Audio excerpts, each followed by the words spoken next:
Good afternoon, Bucknutters. Welcome into What We Learned Live following Ohio State's spring game here at Ohio Stadium. I'm up in a private box right now. There you go. There's the scene. The press conference is going on right now. They did not mess around. They're starting that early. So there you go. So I'm going to start off by giving my take on what I learned from the spring game, what it means for the Buckeyes, heading into the summer months in the 2024 season. What did we take away from this game? I'll be joined in about 20 minutes by Bill Kurelic to give the latest on Ohio State recruiting. Obviously, it was a big recruiting day for Ohio State. It will continue to be a big evening of recruiting. So we'll get Bill's thoughts here in about 20 minutes. After post-game interviews and after they make the trek back, Patrick Murphy and Steve Helwagen will join me from right here. All right.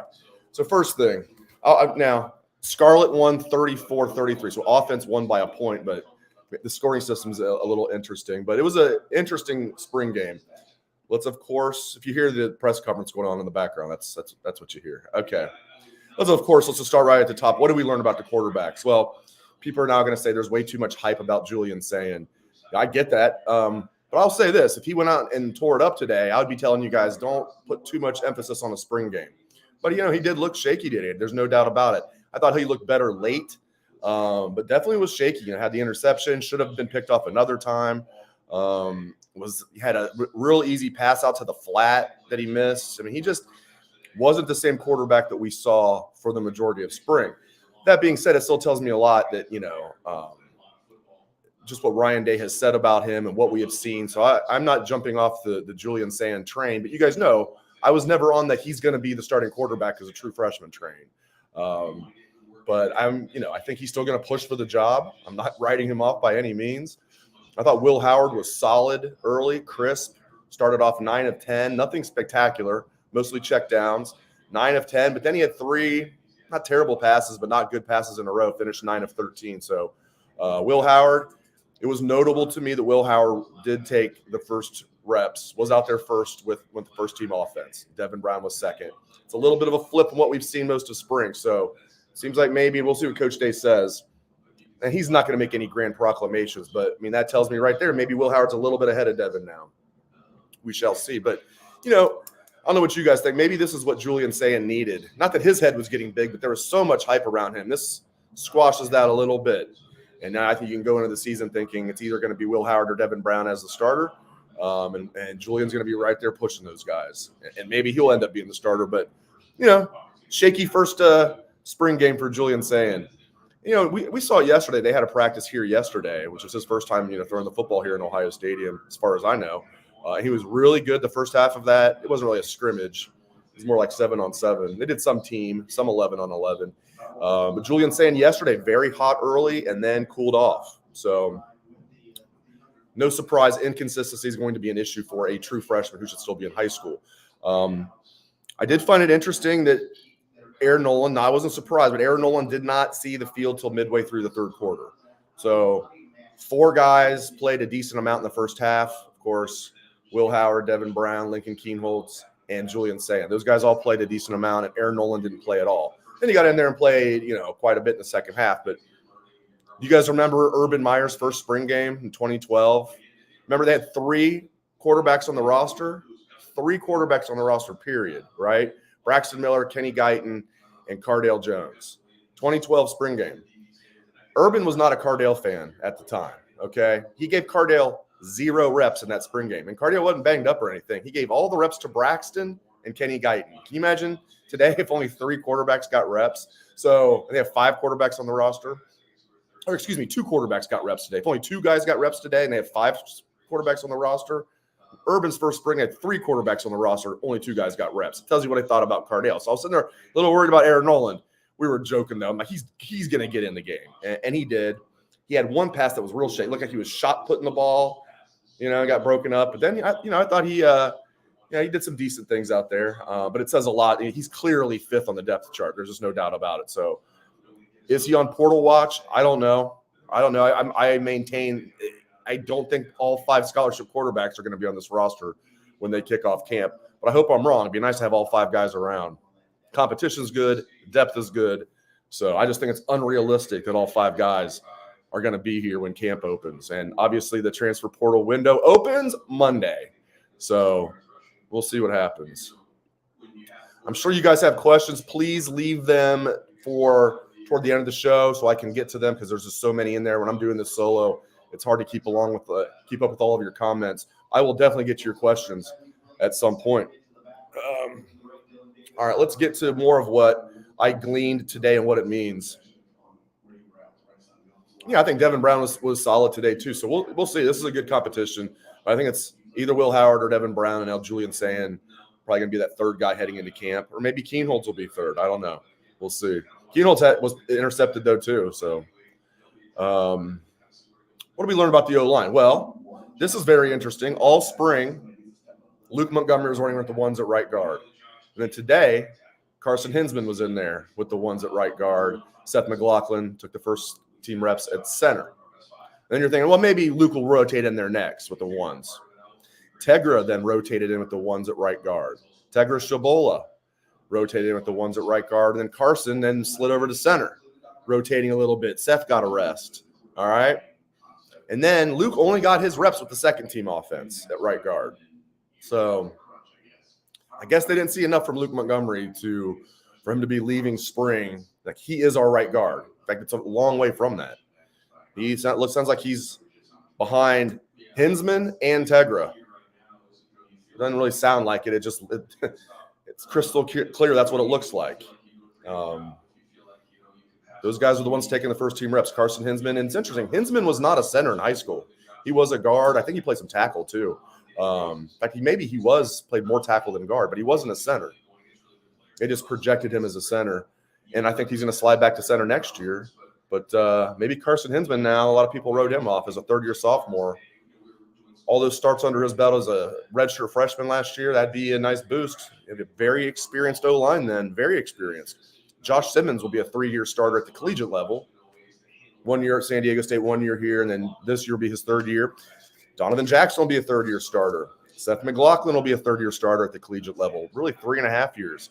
And then you'd have Carson Hinsman, second-year starter. You'd have Josh Fryer, second-year starter as a fifth-year senior. So that'd be good experience. And you have Tegra backing those guys up. You still have Luke Montgomery's a young guy. I'm thrilled he's on the team.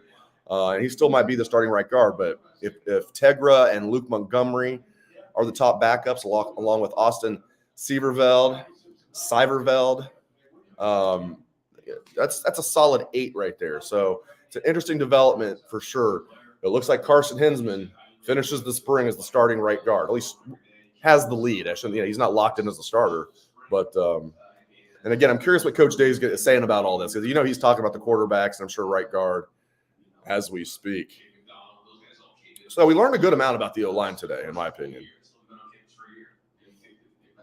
All right, what did we learn about the defense? Well, I don't know if we learned a tremendous amount. We already knew this defense was going to be lights out good. I mean, they're just so talented and deep. I find it interesting that pretty much everybody, maybe myself included, anointed Sonny Styles as a starting will, and CJ Hicks is having none of that. And CJ Hicks, again, all spring he's been running with the ones, and today he was running with the ones. Now Sonny's rotating in. It looks good. Both those guys are going to play a lot, but CJ Hicks is ahead of Sonny right now. CJ Hicks came out there at halftime, had 6 tackles. It's good seeing real tackling out there today. Arvell Reese had a nice hit on Sam Williams-Dixon. We'll get to the young running backs here in a moment. So the defense is just lights out. Davison Igbinosun, I love him. I love the attitude he plays with. Now the most important thing about him is I love his game. He's such a rangy, tall, fast, physical corner. He doesn't look like he'd be very physical, but he is ripped.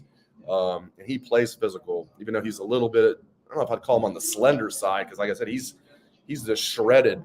But I love his attitude. He played great out there. I was surprised Emeka played as much as he did. Emeka out there making one-handed catches, making Will Howard look good with that one-handed catch.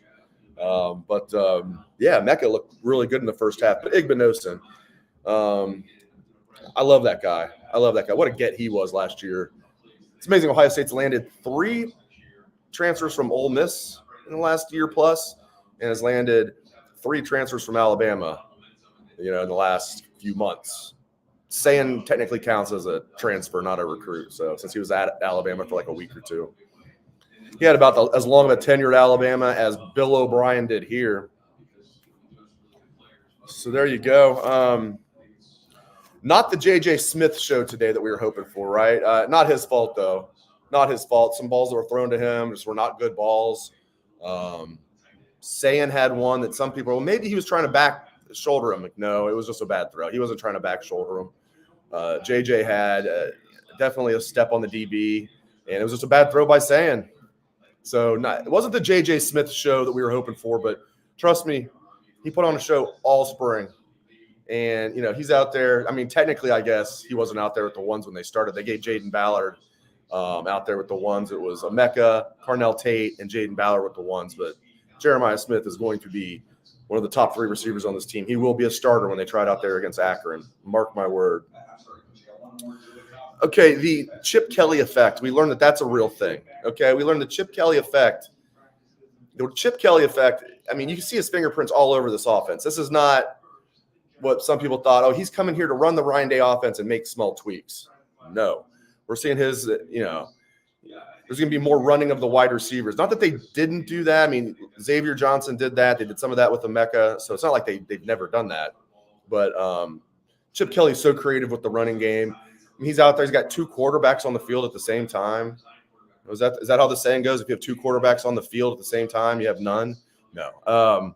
But I mean, hopefully we don't see too much of that. That's a little too tricky for my taste, having 2 QBs out there. But it's interesting. You get one QB handing off to the other. Maybe the other quarterback can pitch it back. And I'm sure they're going to mix that in a little bit, doing a little window dressing today. But you can see Chip Kelly's fingerprints all over this offense, and I love it.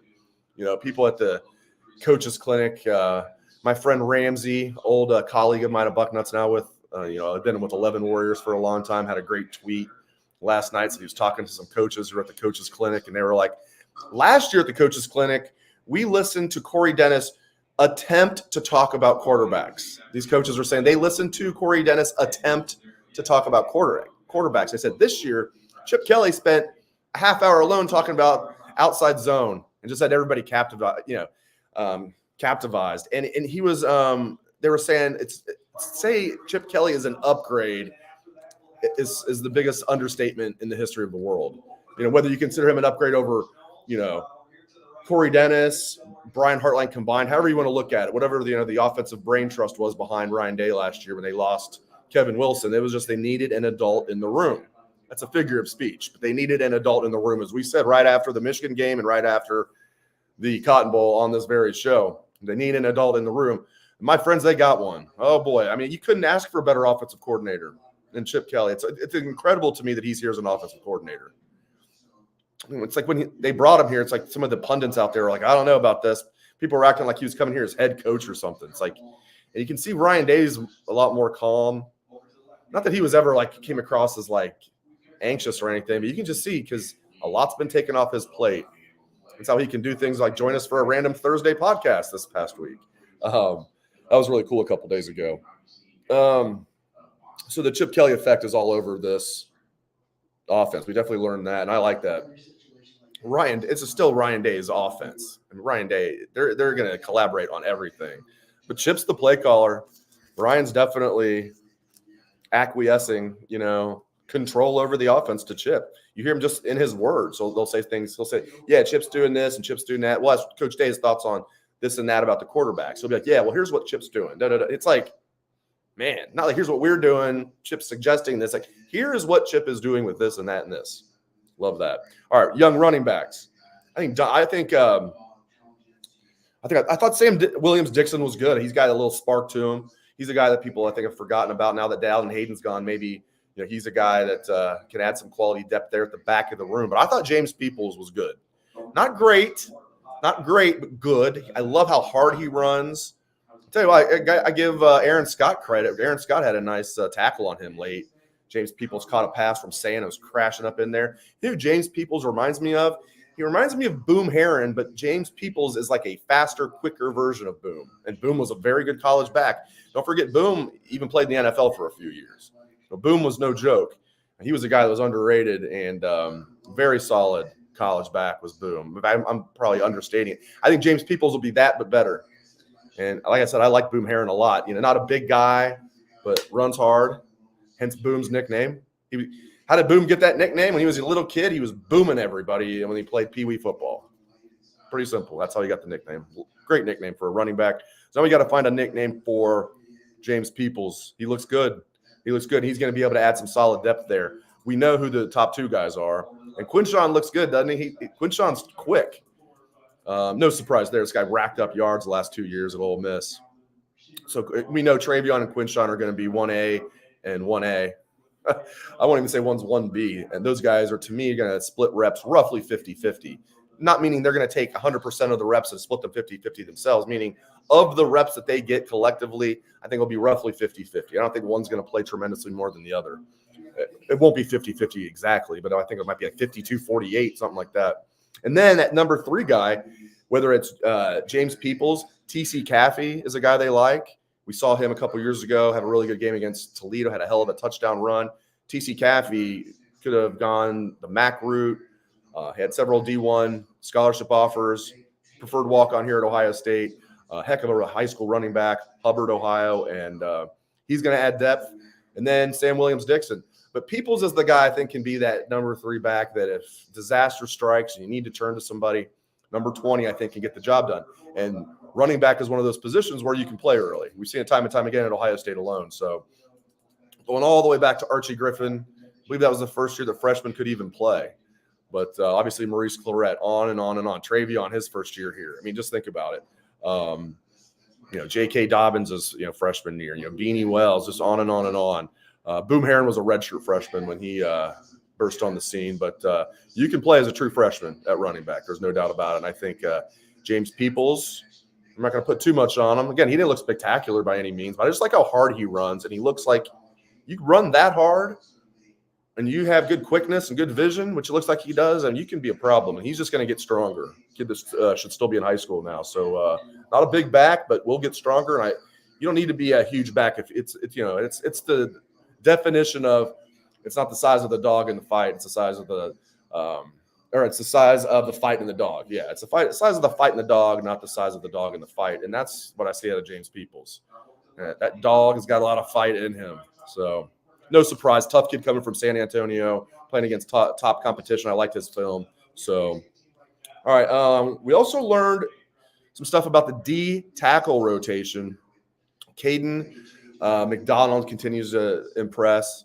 He was running with the 2s. Hero Canoe, I thought, was good. He was rotating in there with the 1s a little bit. So Hero Canoe's right there. I think those are probably the top backups. So I think Jason Moore is going to work his way in there too. Jason Moore is another guy that had a sack. Jotted down sacks. I don't think I got everybody who had a sack, but Jason Moore had a sack. Edric Houston had a sack. You had to get a finger on the quarterback. Jack Sawyer had a sack where he took the aforementioned Carson Hinsman and just threw him backwards. So Jack Sawyer just pile drove Carson Hinsman back. Really, Hinsman hit the quarterback first, then Sawyer got him. So that was a legit sack. That wasn't one of those you're flying by and you get a fingertip on the quarterback and they call it a sack. Jack Sawyer just threw Carson Hinsman back. Mitchell Melton had a sack. Mitchell Melton's a guy I think people forget about. He's a guy that adds quality depth at D end. Caden Curry, Kenyatta Jackson, Mitch Melton. It's a good situation when those are your 3 top backup defensive ends. But I think we learned that Tywone Malone was in there getting second team reps at D tackle. I tend to think Jason Moore is going to pass him. Larry Johnson telling us a couple weeks ago that Jason Moore is the ideal 3 tech in our system. He's never said anything like that about Tywone Malone. So I think Jason Moore is going to end up being right there with Caden McDonald and Hero Canoe as your top backup D tackles. Obviously, Tyleek. In fact, they must have held Tyleek out because I think Hero Canoe actually got the first snaps with the first team today. So that says Hero's stepping up. Hero's definitely that, because it's interesting. Even though Tyleek is bigger than Ty Hamilton, they consider Ty the 1 tech and Tyleek the 3 tech. Then Hero's the top backup 3 tech, hence him starting today. And then Caden McDonald is your top backup 1 tech. And then Jason Moore's right in there, 3 tech, obviously. So we'll see what happens, man. This D line is just stacked, absolutely stacked. We saw Caden Curry and Kenyatta Jackson rotate in there early with the first team. I think Tuimoloau and Sawyer headed for big senior seasons. We saw Sawyer. The light came on for Sawyer at the end of last year. So there you go. We'll talk to Bill Kurelic here in a little bit eventually. Jim Knowles is speaking to the media right now. You can hear Jim Knowles' voice in the background here. So the Scarlet escapes with a win. I don't know. Thought that might be a pick six there at the end, but they didn't give it to him. 34-33. It was an entertaining spring game. And kudos to Buckeye Nation for showing up. Kudos. I mean, now the 80,000 has departed, but I tell you what, 80,000. My buddy Scotty Vegas, who likes to make odds, set the over-under for attendance at 79,999.5. Boom, cash the over by 12.5 people. How about that? 80,012. 80,012. So thank God those extra 13 people came here. It would have been, we would have hit the under. It would have been 79,999. Can't have that. Needed to hit 80, and we did. So good job, Buckeye Nation. Game being on Fox, that's pretty cool. I'm curious what you guys thought about that. TV was on the press box. Looked like it was a cleaner broadcast than Big Ten Network. It's been for the last few years. No surprise there. You're getting Fox National instead of Big Ten Network. Pretty cool stuff. Urban Meyer was on the call. I'll go back and rewatch it here. Saw Joel Klatt on the field interviewing people. So that was really cool. I'm sure you guys like that. But yeah, Buckeye Nation showing up. Thank goodness it ended up being a nice weather day. The weather's been pretty crappy this week in Columbus. And even this morning, it was super windy. I was waiting at media will call, and I was like freezing. I'm like, oh, my gosh, the wind is just whipping. Not only did the wind die down, but it ended up being a beautiful day here, like about 60 and sunny. So Buckeye Nation showing out. I'm telling you, when you got all these recruits here and their families, that looks good. Even recruits watching on TV, it looks good. But you're here and you're experiencing that. I mean, that's probably the largest crowd some of these people have seen in their life, period, at a football game, let alone like for a scrimmage. 80,000, and this is paid attendance too. This isn't just you come for free. That'd be impressive enough. People are paying $10 or more. They have some reserve seats too that cost more than $10. People are paying at least $10 to come to a scrimmage. 80,000. Love Buckeye Nation. All right, we're gonna hear from Dean in a moment. Let me make sure Dean's don't have any trouble getting in here. All right. And again, we'll hear from Steve Helwagen and Patrick Murphy. I'm curious what Coach Day said about some of the things I brought up. Brandon Ennis, real quick, but you guys might be wondering about Brandon Ennis. He was out there in good spirits today. His right foot was in a boot, and he was on one of those scooters where you stick your knee on the scooter. So his right knee was on the scooter. Boot was hanging back there. He was in good spirits. We're hearing it's probably nothing too serious. Good thing it happened now. He should be good to go, not only for the start of camp, but summer workouts we're hearing, so that's good. All right. With no further ado, bring in the Dean of Ohio State football recruiting, Bill Kurelic. My friend, good to see you. Before we get to recruiting, what were your thoughts in general on the spring game today? Well, good afternoon, Dave, and great to be here. A couple thoughts I had were that Ohio State secondary, at least the first group and some of the sub, is going to be really good. Yeah. They've got some talent back there. I mean, there's not a weak guy back there, and even close to it. We're talking about future high NFL draft choices, really in multiple positions there. Second, I thought the defense, the first defense, is overall going to be very good. Again, better than last year. My other thought was, how do you pick your quarterback at this point? I'm not sure that that has been clearly defined. And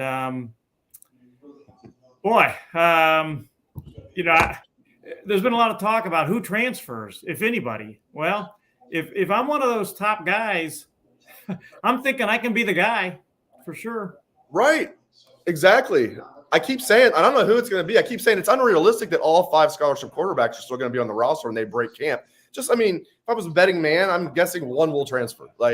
And by the way, I am a betting man, but you can't actually bet on that in Ohio. But I digress. Maybe one of the offshore books you can. But seriously, do you concur with that? I hope all 5 stay.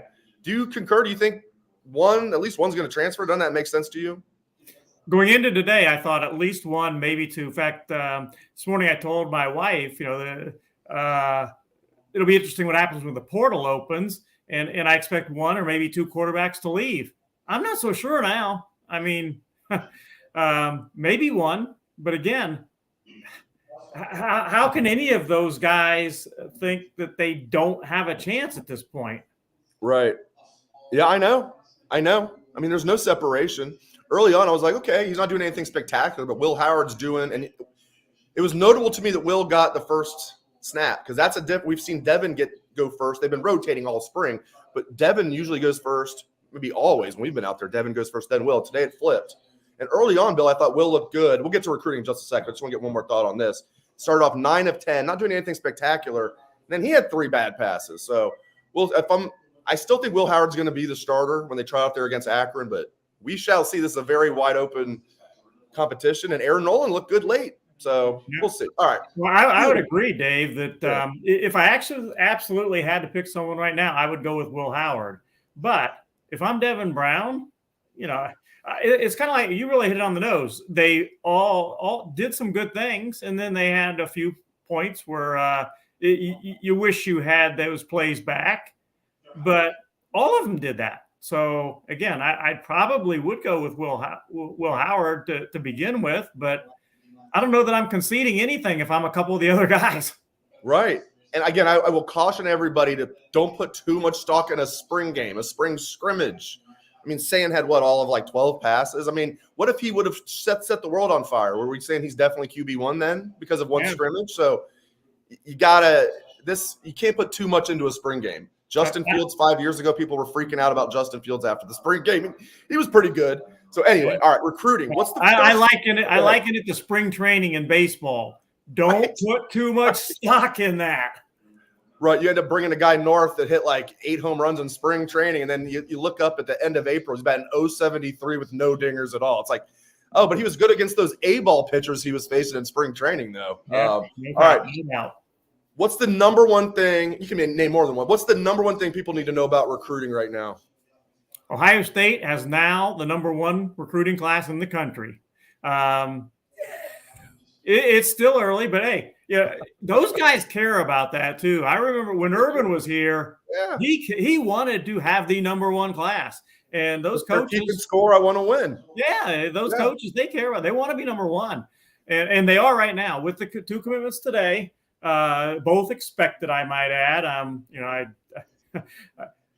There was a reason that those commitment stories were on basically the minute that the commitments were announced. They were both expected.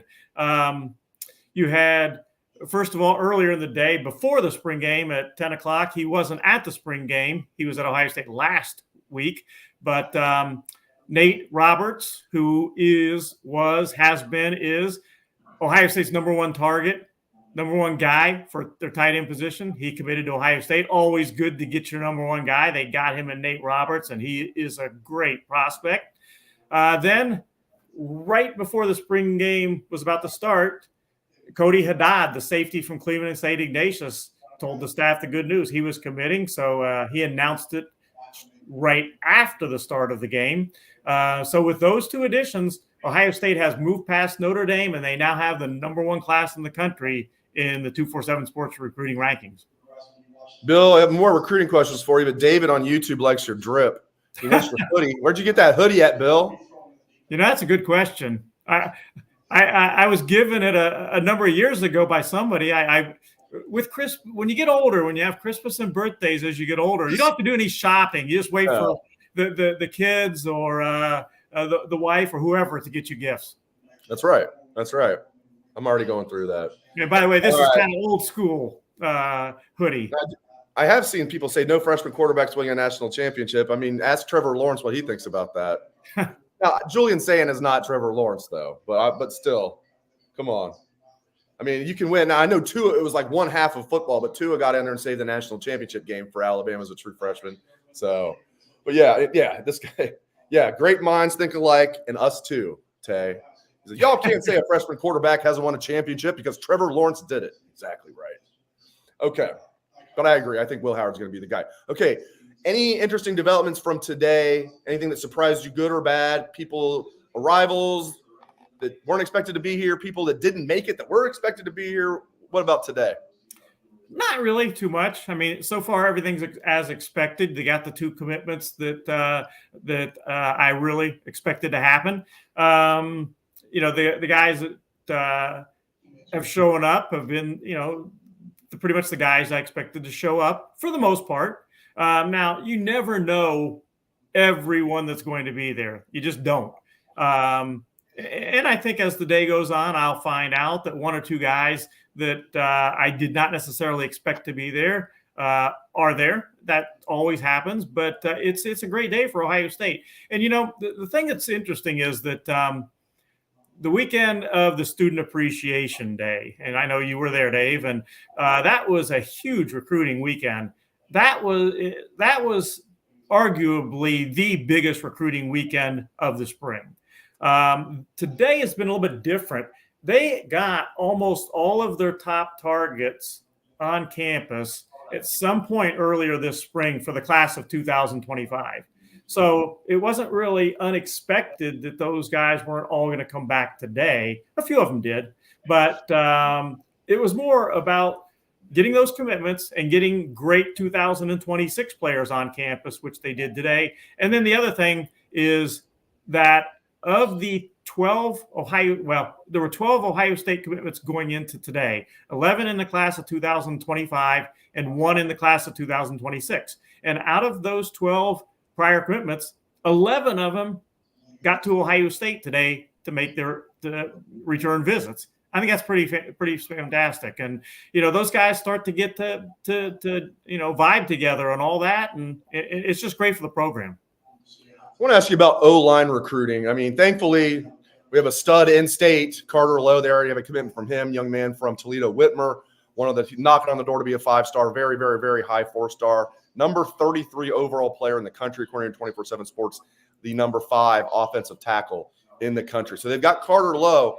He's the only one they got so far on the offensive line. Now, Justin Fry, he's done a good job, I think, with low-hanging fruit, so to speak. I mean, I love the Armstrong brothers. I don't mean anything against them, but getting Ian Moore from Indiana and getting the Armstrong brothers from Ohio is not the same thing as going to North Carolina to get David Sanders Jr. Talking about out-of-state O-line recruiting, are they going to land some big dogs this cycle on the O-line, Bill?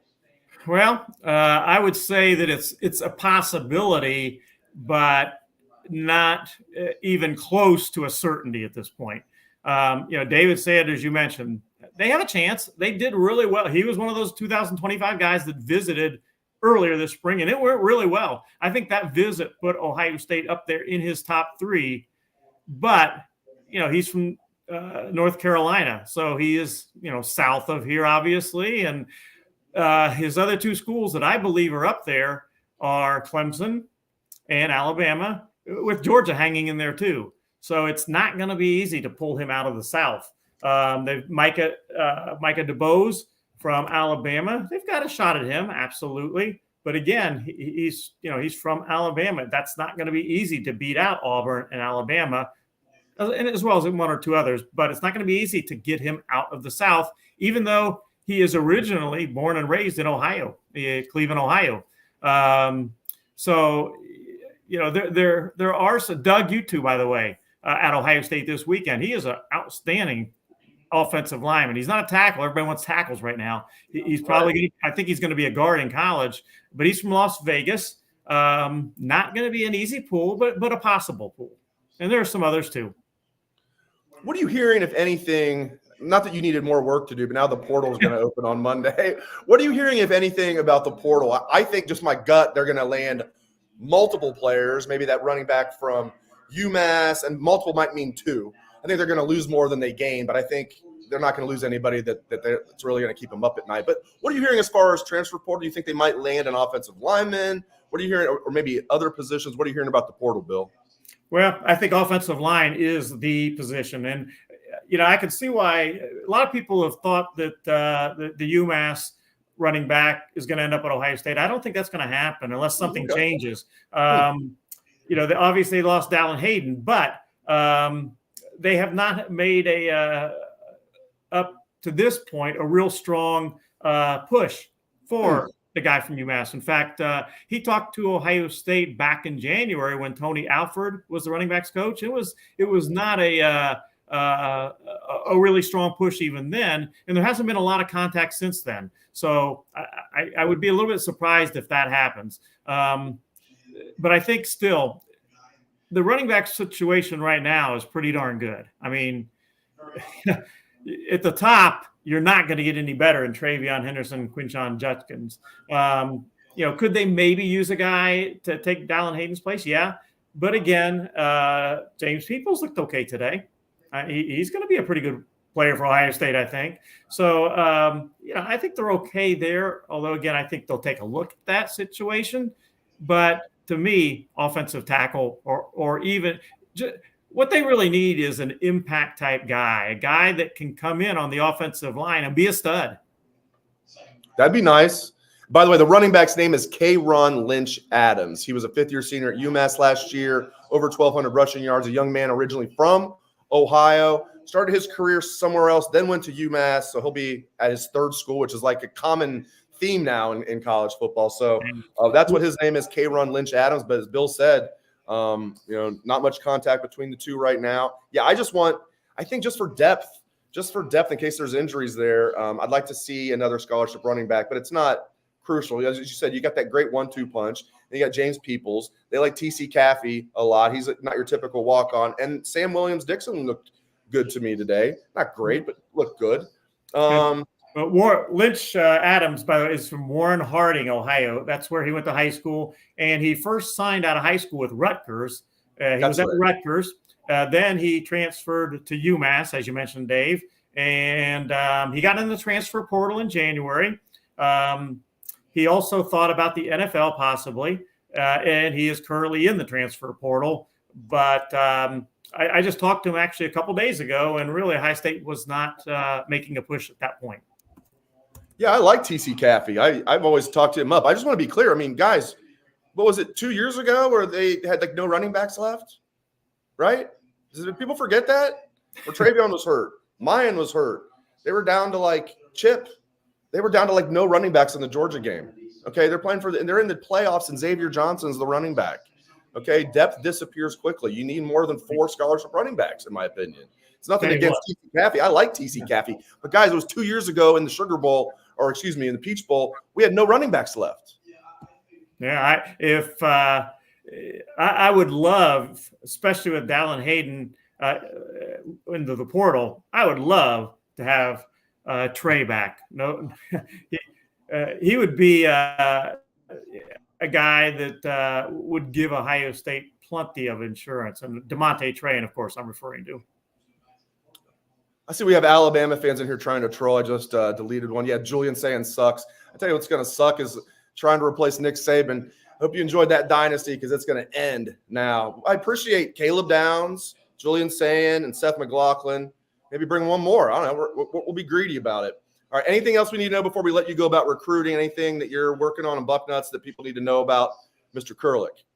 Well, as I always do, I have a buzz of what happened or what was kind of going on today for the weekend at Ohio State. And we'll have that on probably late this afternoon, early evening on Bucknuts, and be talking to a lot of these guys. And again, the 2 big commitments they got, but 2 other guys that in Columbus this weekend. I mentioned one of them, Doug Utu already.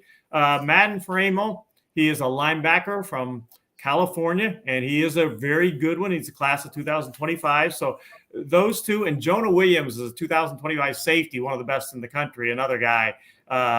So those guys in the class of 2026, you've got Maxwell Riley. He is the number 1 offensive lineman in Ohio in my opinion, for 2026.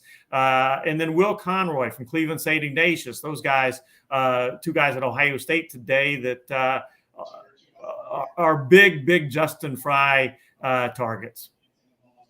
Oh, one more thing. What's your take? Justin Fry gets a lot of flack from fans. Is that fair? Does he need to step it up as a recruiter in your mind, Bill? Well, I understand that, people are getting a little impatient because, they have not really, other than the in-state guys, they haven't really pulled a great out-of-state offensive lineman yet. But I will say that we did bring in somebody that I think is pretty darn good, real good. His name is Seth McLaughlin, from Alabama. That was a big addition. In my mind, that was a huge addition. And Justin Fry is the offensive line coach that helped get him here, that recruited him. So, if you're going to give him criticism, you got to give him a little praise for that one too. That is a pretty important out-of-state guy that Ohio State got. And Seth McLaughlin had a lot, and I mean a lot of schools interested in him. Great stuff from the Dean of Ohio State football recruiting, Bill Kurelic. Thank you very much, sir. And get on Bucknuts and read all of his good work. Thanks again, Bill. Appreciate it, man. All right. Always my pleasure, Dave. Do a great job. And we'll see what happens the rest of the weekend. You never know. There we go. Thank you, sir. He is the great Bill Kurelic. All right. Sounds like the press conference just ended. So Patrick and Steve will make the 5-mile trek up here. It's not quite 5 miles. It's more like 4. No, might not be that much. Let's see what they're doing. So, all right, you guys can start firing away with some questions. It's always great hearing from Bill Kurelic. He's the best. He's been doing it for so long. I remember getting on like the Ozone back in the day, and the Ozone was like the only Ohio State website, like 96 or something like that is when they launched. In fact, I know for sure that's when the Ozone launched, 96, because we were the second in 99 as far as the actual site that actually puts like stories up and stuff, not just a message board. We were the second in 99 Bucknuts. So I remember going on the Ozone and like they had a guy dedicated to recruiting. I was like, this is a thing, a guy that just covers Ohio State recruiting. And like it was Bill Kurelic. And he had like that one, it was so long ago, he had a 1-900 number. People would call and, they'd pay by the minute to hear Bill Kurelic give them recruiting updates. So he's been doing it for a long time. He's the dean for a reason. And he's so hardworking. He's so reliable, good guy. So all of the flowers to the dean. Okay. Somebody asked me what I think of Justin Fry. I don't know. I mean, I've been less than impressed, but I agree with this from David. I think Fry will be better because of Chip. Yes, I keep saying Chip is going to help this O-line and the running game in general, and then just the offense. Not that the offense needed that much. I mean, Ryan Day's done a pretty I shouldn't say it like that. Ryan Day's done a pretty damn good job with this offense. My potty mouth coming out there. But something about Ohio State football, I just feel like, I start cussing more than I normally do. But I digress. But I completely lost my train of thought there. That's funny. Anyway, what was I just saying? I can't even believe what I was saying. But Chip Kelly, yeah, I think he's going to make a big difference with his run concepts, offensive line. Chip's one of these guys that's coached before he was a coordinator. Coached every position on the field pretty much. Like he was an O-line coach once. One time he was a D-line coach, a linebackers coach or something. I mean, he's done a little bit of everything. We know him as the great offensive coordinator when he burst on the scene at Oregon, and then becoming the head coach at Oregon. And then go back and look. He actually did a pretty good job in the NFL. His first 2 years in the NFL, people act like he was a failure in the NFL. He went 10-6 his first year with the Eagles, went 10-6 his second year at the Eagles. Yeah, he was really bad with the 49ers that last year. They were like 2-14. But, I mean, he comes in there, and I remember thinking he was going to fail because the history of college coaches. He goes to Philadelphia. They go 10-6 that first year, and we're looking good. So bringing him here as an offensive coordinator is just such a coup. So I'm glad I remember what the heck I was talking about there. Yeah. Tony wasn't fired.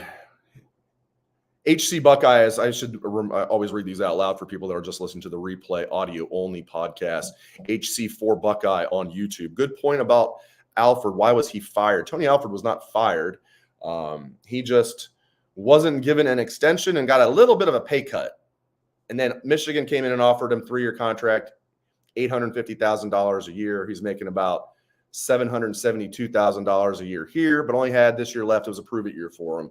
And I've told you guys, I know it from an excellent source that Coach Day and these guys had to really push Tony to recruit. He was getting a little lazy on the recruiting trail. And it's like, as a running backs coach, man, you only need 1 or 2 guys a year. It's not like you're trying to recruit like 4 or 5 guys like the offensive line coach. 1 or 2 guys, and you're getting lazy. It's like, what are we doing here? I mean, he went a whole cycle that 1 year without even landing a running back. And by the way, it was Ryan Day who was the point person on the Quinshon Judkins transfer. Ryan Day was the point person on that. So, which is why Quinshon didn't even consider following Tony to Michigan, because really Tony had nothing to do with him being here. There's I almost hit remove. I forget that you have admin access there. I almost removed you.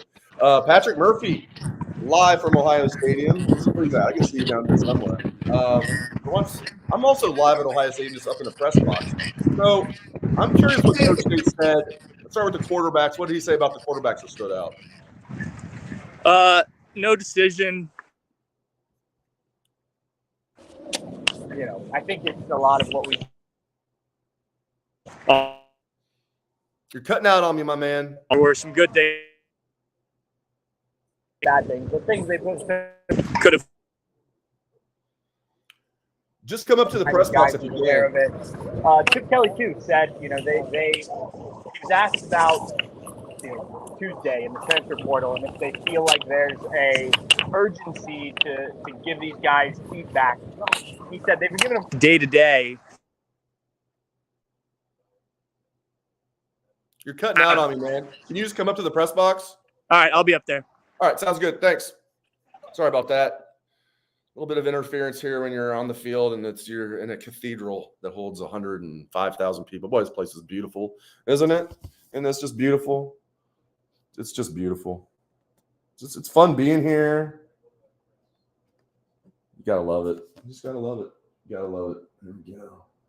Look at the empty press box soon. People are getting back from the press conference and they'll be filtering in there. I'm in the former Ellen Tressel suite. I used to sit there and think, this is where they have Mrs. Tressel sit, like way up here in the corner. They need to get Ellen Tressel a better seat. I think they finally did after a few years. All right. So we heard from Patrick. Patrick's going to be up here in a minute, and we'll hear from Steve Helwagen. I want you guys to fire away with any questions. Look at this. We got a heck of a live audience. I appreciate you guys. A lot of people in here. Over 2,000 people combined with our live audience, and that's with Facebook, YouTube, Twitter combined, the three that StreamYard puts us on. So over 2,000 people are in here right now. Really appreciate you guys. All right, let's get to some of your questions. If you've already submitted a question, please submit it again because I probably missed it. Actually, we're going to check in with Steve Helwagen. Then I'll get to your questions. Steve Helwagen from the bow, Camera Bay, the photographer area. All right, what with the crapper right behind me? The crapper right behind. Hopefully, it smells good there, Steve. Do you know that one right there is the one that I was in on the evening of the 38-37 or 39-38, whatever that stupid score was of that Penn State game. Yeah. And I had been working really hard. They were wearing those gray uniforms. And so I was down here, Gary and I were down here before the game pumping out photos of all the players in their spiffy gray uniforms. And I needed to go to the bathroom before the game started. So I'm in that very one right there. When they kick the ball off, I hear and then off in the distance, I hear a growing roar. And it was the Penn State people celebrating because the guy, Saquon Barkley, returned the opening kickoff for a touchdown. So kiss of death. Yes. It's the kiss of death when you return. That day it ended up almost not being so. But I always think back to Teddy King. You and I were sitting there in the Ox press box at that stadium in Glenville. At the House of Horrors. He's running right towards us for the touchdown. Urban's going crazy on the Florida sideline, thinking there was a hole, and we're like, we're going to whoop their butt. No. Maybe not. All right. I was asking Patrick this, but he cut out on me. He was still on the field. He's coming up. What did Coach Day say about the quarterbacks that interested you? Did he say anything of interest? Well, let's see. He said that he is not making any proclamations today about it, unfortunately. Just not in a position to do that today. They are going to evaluate everything, and by Monday or Tuesday, they're going to meet with everybody and tell them where they stand. And they're going to give everybody a thorough idea of exactly where they're at. So that's what he and Chip Kelly both basically said. They're not ready to make a pronouncement. I'm ready to make a pronouncement. I think this is what you do in this situation is you go with the guy who's got the experience and the poise. And I think that was outlined here today. I mean, young guys are going to be inconsistent and throw picks. And, you love them. But, that's what Will Howard did when he was a freshman. So he's not a freshman anymore. So to me, I think this is a pretty easy decision. I think Brown's pretty good too. But I think this is I wouldn't say it's an open and shut case, but I think it's it's Howard about 80% after today, in my opinion. Do you concur with that? What do you think? What did you take away from Coach Day's comments? Patrick Murphy joins the show. Welcome, Patrick. Yeah, sorry about that down there. That's the second time in 2 days I've been kicked off the show for various reasons of being outside. You weren't kicked off. You were just invited up to the private Ellen Tressel's suite here. On the fan last night, I was walking my dog, and it was too windy. Tim Hall was like, no, get out of here. You can't trust those guys on 97.1 The Fan. Yeah, no. Especially, I agree with what Steve said. I think today was a reminder to everybody, if this team is going to win a national championship, it's going to be with the veterans. It's exciting to talk about Julian Sayin.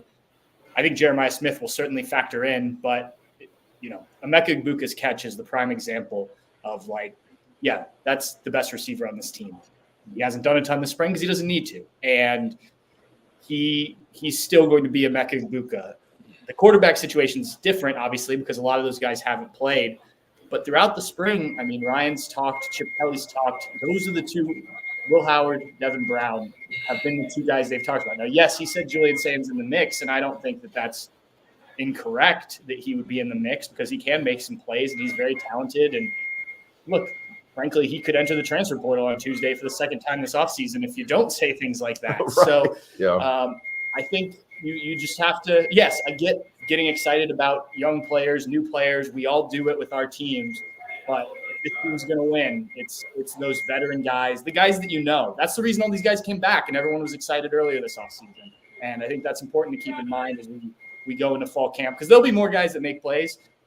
James Peoples I thought looked really good today, but he's not jumping over those two starting running. No, I thought James Peoples was solid. I talked about that a little bit. He reminds me of like a quicker, faster Boom Herron. And Boom Herron was a good running back here and played in the NFL for a few years. He was no slouch. So if he's a better version of Boom Herron, I'll take that. Steve, what else stood out at the press conference? I could hear it in the background here while I was starting the podcast. We heard Coach Day. Couldn't hear anything he said. Coach Knowles, the players. What else really stood out to you from the press conference? I just feel like they're bullish on this team. I think that, they're kind of non-committal about the offensive line and how that's all going to shake out. Man, it was weird to me that Montgomery seemed like it was his spot 2 weeks ago, and now he's like the third guy in. I was confused about that. Did they say anything about that? No, not Did they really. say anything about that? Huh. That's interesting because every time we were out there, you're right. Luke and I talked about this earlier. That was like the second thing I talked about. I talked about the quarterbacks first, and then we learned that Luke Montgomery's not – because I was like, are we going to be leaving spring knowing who the right guard is? No, unless maybe it's Carson Hinsman. But all spring, Luke Montgomery was out there running with the ones. Then today it was Hinsman. I'm like, well, maybe they'll rotate Luke in with the ones. And then it was Tegra in there with the ones. Yeah. It sounds like he's like third at right guard. And Coach didn't say anything about that. It's such a quick press conference, though. Yeah, like 10 minutes or something. Yeah, there were no definites, or anything like that out of this. I mean, it was just, I feel like, and it wouldn't surprise me if they went into the transfer portal to find somebody that they think can help them and move some guys around again before the start of fall practice. I mean, it just, I harp on the offensive line, the pass protection a lot. It's just not where it needs to be. And, a couple drives early in the scrimmage were stopped because of negative plays and sacks. And they did run the ball effectively at times. So maybe that aspect of the offensive line play is not too far off. But, I just, this isn't a vintage Ohio State offensive line yet. And, until you get to that point, I don't know how you can expect to win it all. Yeah, Patrick, I want to get your thoughts on if anything else stood out from the press conference. But, touch on right guard. That really stood out to me because that was a surprise because, like, all spring, Luke Montgomery was running with the ones at right guard. They were rotating guys in there with the ones. It wasn't like he was the only guy in there. But today, Hinsman started the game with the ones. Tegra then rotated in pretty quickly with the ones. They bumped then Hinsman to center, gave Seth a break. Looks like Seth's locked in as a starting center. What do you make of the right guard situation? Yeah, it's interesting. I think you covered kind of the breakdown there. I have to assume that Luke has had some struggles. And remember, this is only a sophomore, and it's offensive line, developmental position. Guys like Donovan Jackson, 5-star guys start as sophomores. Not everyone does. And so this doesn't mean Luke Montgomery won't end up being a good player. It doesn't mean he won't end up winning this job. I think you're kind of just – you're kind of where you started spring at this point with not really knowing. I didn't think Carson looked great at that position, and maybe that's because he hasn't played a ton of it. He was a center all through high school. He's not like a guy that converted to guard. Was he? I believe so. I didn't think he played center in high school. I could be wrong. I thought he played like tackle. Right. I thought he actually played tackle mostly as a senior. Well, he hadn't played it at Ohio State. We know that, and I know they recruited him as a center. They did, I remember Bill talking about that when he got there. He was definitely coming in playing center. So even during his redshirt year, I can't imagine he took many reps. It is interesting. I will say with this offensive line, I was just coming up the elevator with some people, some other beat writers, and we were talking about it. Look, this team last year was now it was the offensive line, Donovan Jackson tripping. If that play happens, they beat Michigan. They probably win the national title with an offensive line that we all thought wasn't that great. Now you add in quarterbacks that are going to move more and a Chip Kelly offense. Chip Kelly helping to coach the offensive line. Yep. I'm not saying it's not a concern because it definitely still remains a concern. And at Ohio State, you should have some of the best offensive line in the country. You shouldn't have this conversation 2 years in a row. But I do think that this offense can survive and do what they expect to do without maybe the elite of the elite. Now, you got to figure out who's going to be the guy there for sure. And I do think, to Steve's point, the transfer portal is something they'll look at. But as I said last year, the right guy has to pop up in the transfer portal. Last year, it was Josh Simmons.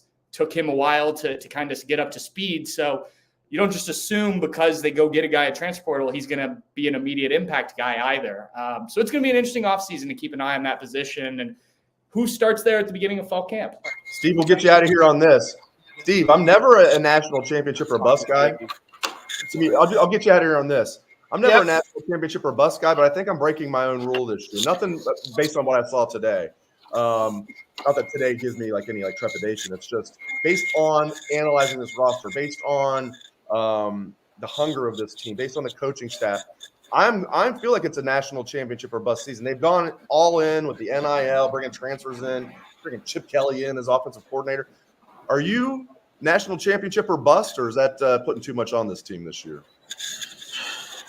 That's kind of a short way to look at it, I guess. I mean, it's constructed to play for the national championship, and your hope is always win the national championship. But the issue is, you're not the only team out there playing. And I think that you got to play great football and get some breaks along the way. I like the makeup of this team individually and collectively. They've got the want to, obviously. And now we're going to find out whether they've got the capability to do it or not. And that'll all be decided here in the next 8 or 9 months. I think you got to be excited about so many aspects of this team. The defense is as good as it could possibly hope to be, I think, at this point. I think if C.J. Hicks is kind of a critical guy on defense, if he comes through and Sonny Styles comes through, Cody Simon, those three guys come through and play great football, then they've got a chance to really be special because I think the front and the secondary are awesome. So sometimes Ohio State's had some teams where the defense positioned them for a national championship, and it was just kind of opportunistic offense that put them over the top. So I guess I want to see a little bit more, out of the offense going into the fall. But I like Judkins and Henderson a lot. Good Lord. The cutback Henderson had on that one play, they blew it dead. I think he could still be running. That was fabulous. I mean, why Dallin Hayden hit the transfer portal. Yeah, keep him healthy. Right. I mean, James Peoples looks solid too. Not that he's going to push those two for playing time, but for a true freshman, I like him. All right, Steve, we'll get you out of here, my man. All right. The answer is yes, that you're going national championship or bust, right? Let's get to wherever this game's being played this year and take a shot. Why not? There you go. All right, Steve's national championship or bust. All right, get back to work and the beeping and the porta potties. Good stuff out of Steve. Thank you, sir. Appreciate it. All right. Yeah, I want to get your thoughts on C.J. Hicks real quick. Well, wait, I want to answer that one. Look, this is Ohio State. We're not talking about a professional sport where every few years you got to rebuild, even if you're, the New England Patriots. This is Ohio State. It's up there with Alabama. It's Georgia. It's all these teams. And So it is national championship or bust every year, because if you finish the season, even if you lose in the national championship game, and yes, I know only one team wins, but you recruit, you develop, you have the best coaches, or you should, to win the national championship every year. Now, it's probably not going to happen every year, but everyone's going to be disappointed if it doesn't. And that's not true in every sport, because teams just aren't always built for that. But Ohio State football is. And this year especially, will they do it? I don't know. I'm not going to put my mortgage on it. I don't have a mortgage, but he's going to put my mortgage on it. I'll put Dave's mortgage. Yeah. Jeez. But I'm living in a tent, man. My point is, no, they're winning it. They're winning it. Even this year, especially this year, it's you got to do it. I mean, you got to get the job done. There's too much talent on this team. Too many guys came back. The NIL money is now flow. We can talk about that. They're paying these guys to go out there and win a national championship, so to speak. I mean, it's not coming directly through Ohio State. So yeah, for me, will it get done? I don't know. But this team's too talented to not. They're talking about it. I mean, when the players and coaches are talking about it, they usually, we'll see, especially this time of year. No, right. They know what the job is. CJ Hicks. Yeah, I mean, I found that interesting. Now, it's nothing new. We've seen him run with the ones all spring, but I think when Sonny was moved to Will, and I was maybe guilty of this as well. By maybe, I mean definitely. I was thinking, okay, Sonny's going to be the starting Will, and CJ will rotate in and play a lot. No, it's CJ is the number one. No, that could change. Sonny's going to rotate in. They're going to maybe play some 3 linebacker sets, but right now, I think those guys are going to rotate. Both guys are going to play, but right now, CJ Hicks is in front of Sonny, and CJ looks good. I think Sonny looks good too, but CJ looks really good. Like maybe the lights come on for him, Patrick. Yeah, what's interesting, Jim Knowles talked about this at the coaches clinic on Friday, and he talked about it again a little bit post game. CJ Hicks is a guy, I think, that you can't make him overthink things. He's athletic and he understands football. Go make plays. And that's essentially kind of how I see him. He's not going to diagnose everything, but he doesn't have to. He's not the Mike linebacker. He's not making calls and all that. You play to his strengths, and his strengths are his athleticism, his ability to kind of go get the ball carrier and bring him to the ground. Just get off a block, go get it. And I think they've recognized that. And I think that's the approach that they're going to use. If you need a guy who can maybe diagnose a little bit more, that's where you've got Sonny Styles who can play in there. And I do think, we didn't see it today, I think they'll use more 3 linebacker sets, which is more or less what they were doing last year with Sonny when he was the nickel, right? That's true. It's essentially you're taking Jordan Hancock most likely, I would guess, off the field. You bring Sonny in as a Sam linebacker, and the responsibilities are different.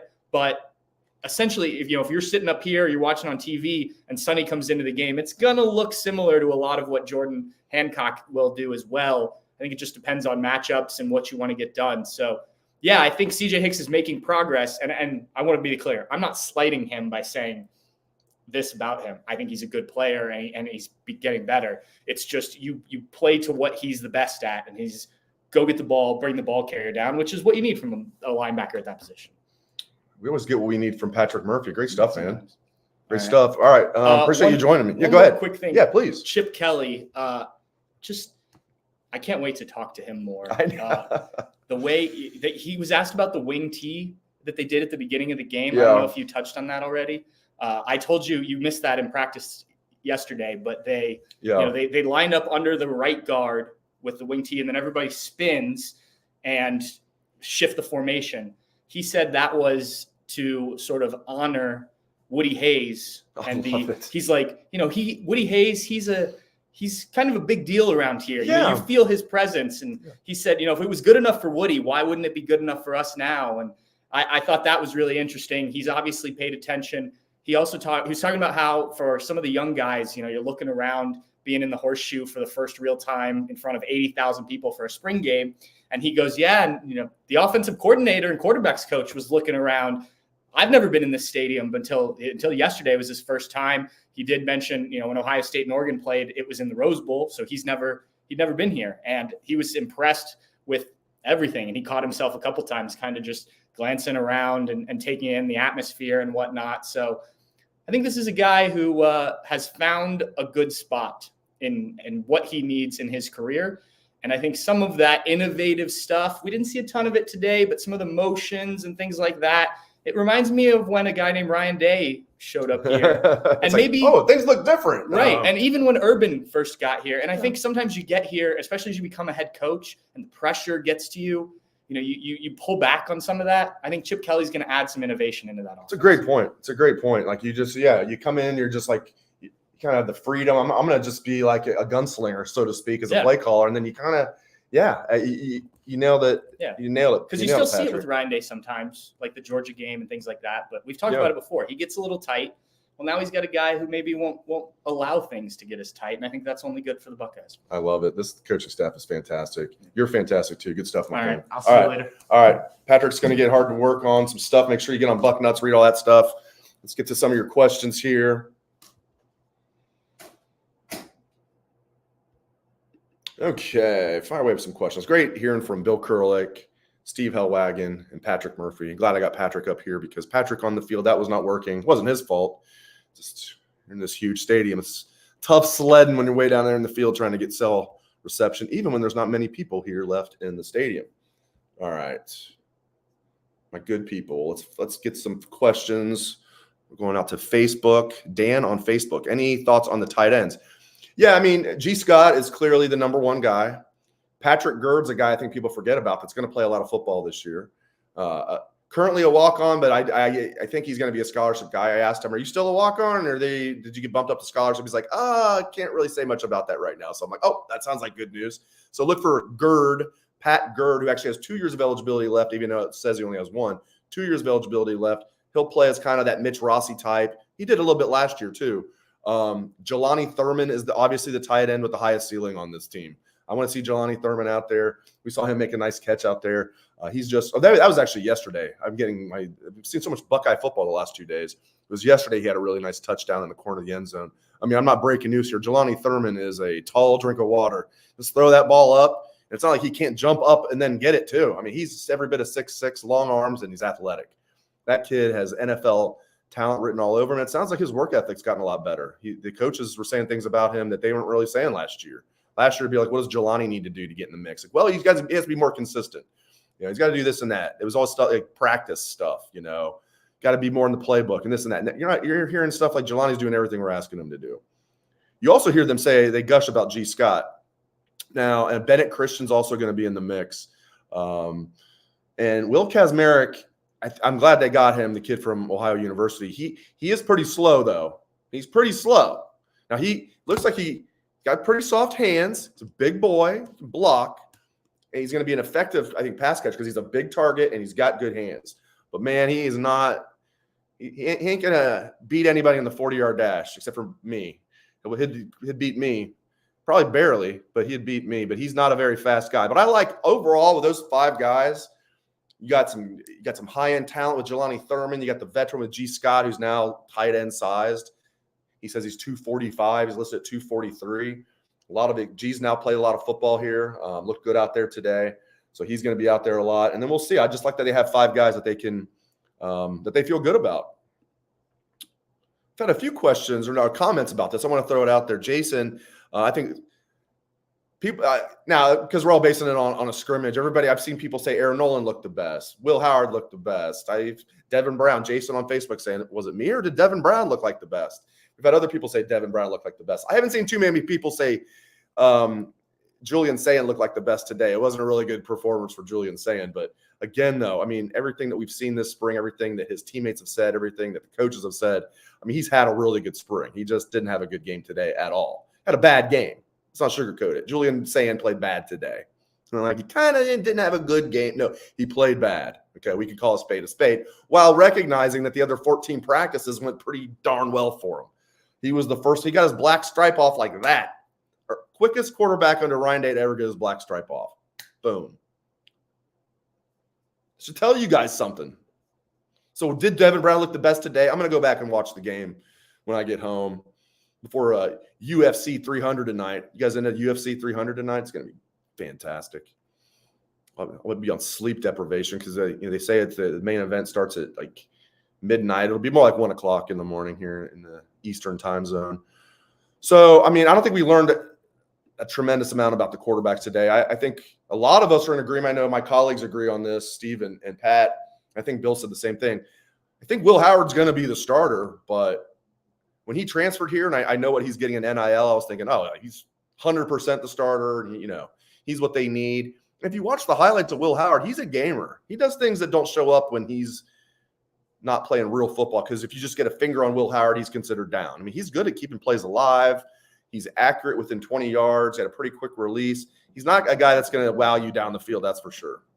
But I still think Will Howard's going to be the starting quarterback. And I implore you to not put too much emphasis on Julian saying what you saw today, because it's the spring as a whole. You got to think of the spring as a whole was really good for him. I didn't think we'd be near the end of spring and Coach Dave be saying, yeah, Julian is in the mix to be the starting quarterback. He's not saying that about Aaron Noland or Lincoln Keenholz. Basically, it's three guys that are in the mix. So that says a lot to me. I thought Aaron Noland, again, I was a little concerned at halftime. I'm like, he hasn't even seen the field yet, but they do have 5 scholarship quarterbacks. But then I thought he got in there, start the midway through the third. I thought he was solid. He had, a couple of bad throws, but everybody did. He's definitely a guy that can be explosive in the run game. I mean, for months, maybe over a year, we were all thrilled about the Buckeyes getting Aaron Noland. Then we get the shinier toy and Julian saying everybody forgets about Aaron Noland. But I thought Aaron Noland, handled himself well today. To me, he's clearly number 5 on the depth chart right now, but that's going to change. If he sticks around, someone above him is going to transfer.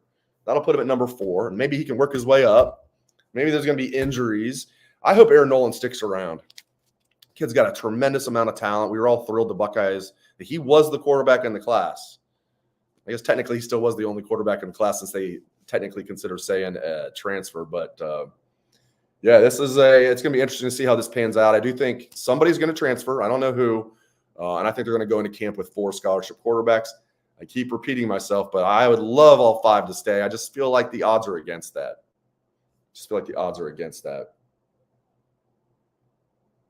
Hey, I said his name. Somebody was like, you guys aren't even saying Aaron Noland's name. I said his name. Say my name. This is funny, though. Day 1K on YouTube, he said, are you guys getting paid not to say Air's name? Aaron Noland. There you go.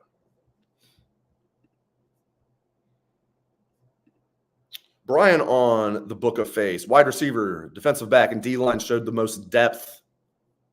Yes. Okay, and here's a question I'm sure a lot of people are wondering. Also, Brian on Facebook, should we brace ourselves for any big transfers? I don't think so. I don't think there's going to be a guy transfer where we're like, crap. No starters are going to transfer, but let's say, and I know he's not going to transfer because we've talked about it and he's getting taken care of in NIL. Let's use a guy like Kenyatta Jackson, for example. All kinds of talent. By the way, you forget, he redshirted and then played a little bit last year. He still has 3 years of eligibility left, okay? Kenyatta Jackson. He's not going anywhere. But somebody like that would be like, crap. Even though he's a backup, it's like you need that depth if you're going to win a national championship, especially now at the extended playoffs. You need Caden Curry. You need Kenyatta Jackson. You need Mitchell Melton. Or you can't really say you're deep at DN. Right now they're deep at DN. I don't think they're going to lose any of those guys. But that would be like what we're talking about, like a second teamer that we really like that could transfer. I don't think that's going to happen as far as like those top line second team guys, if that makes any sense. Like a Kenyatta Jackson or Caden Curry is a perfect example. Jermaine Matthews at corner. When Jermaine Matthews is your number 4 corner, life is good. He's not going anywhere. I don't think Calvin Simpson-Hunt would. The true freshmen aren't going anywhere. Aaron Scott, Bryce West, those guys aren't going anywhere. I could see a Jahad Carter transferring. He came from Syracuse where he was a starter, was a backup last year, and I was going to be a backup again this year, although he's banged up during spring. But he's not going to be a starter with Caleb Downs here and Lathan Ransom. But again, that's not one I think we'd lose a lot of sleep on because Jaden Bonsu stepped up. McLean stepped up. They're going to have Malik Hartford. So it could be somebody like that. Again, I think one of the quarterbacks will transfer. One of the DBs at least, but not somebody who we're going to like miss, in my opinion, because they got so much talent and depth in the secondary. Wide receiver, I could see a guy transferring, but I don't think it's going to be a top-line guy. Could Bryson Rogers again enter the portal after he entered and came back? If he's thinking, I'm kind of on the outside looking in here. They've said a lot of good things about Bryson Rogers, and he had a good spring overall. Didn't play well today, but had a good spring overall. But if you're not in that top 4, it's going to be tough sledding no matter what they say publicly. The proof's in the pudding with Brian Hartline, and it's going to be Emeka Egbuka, J.J. Smith, Carnell Tate, and then Brandon Ennis when he's healthy. Those are going to be your top 4. Jaden Ballard's in the mix there. I guess he's another guy that could be. I don't think he's going to go anywhere because he's an Ohio guy. He's 2 years left. He's the punt returner, at least he was last year. I think he'll stick around, just a guess. Bryson Rogers, though, is that 5th or 6th guy. That's one to keep an eye on. Maybe a Keon Grays, Kojo Antwi. So I think, one wide receiver will probably transfer, one DB will transfer, a quarterback. We're going to see guys transfer, probably maybe an O lineman who's buried on the depth chart, like a veteran who's running with the 3rd team, somebody like that. I don't think we're going to be sitting here and lamenting, oh, man, we lost this guy, we lost this guy. And I do think Ohio State's going to bring in a couple guys too. They'll lose more to the portal this window than they'll gain. But that was the same thing back in December, January too. They actually lost more than they gained, but they lost you would take that trade any day, right? The 6 guys they brought in compared to the guys they lost. When you're talking about Caleb Downs and Julian Sand and Seth McLaughlin and Quinshon Judkins, pretty darn good. I guess it was 5, including Will Kazmarek, unless I'm leaving somebody out. So you would take the 5 they got 100 times out of 100 rather than the 9 they lost. And it's not going to be that much of a windfall this time. They're not going to get a Caleb Downs or somebody like that, or even a starting offensive lineman. Hopefully they get a starting offensive lineman. That'd be good, like a Seth McLaughlin. But hopefully they get at least a good depth piece on the offensive line, a guy that can challenge for a starting job at the very least. If they can get a guy that can come in and be a plug-and-play starter, fantastic. Because clearly they're not sure what they're going to do at right guard yet.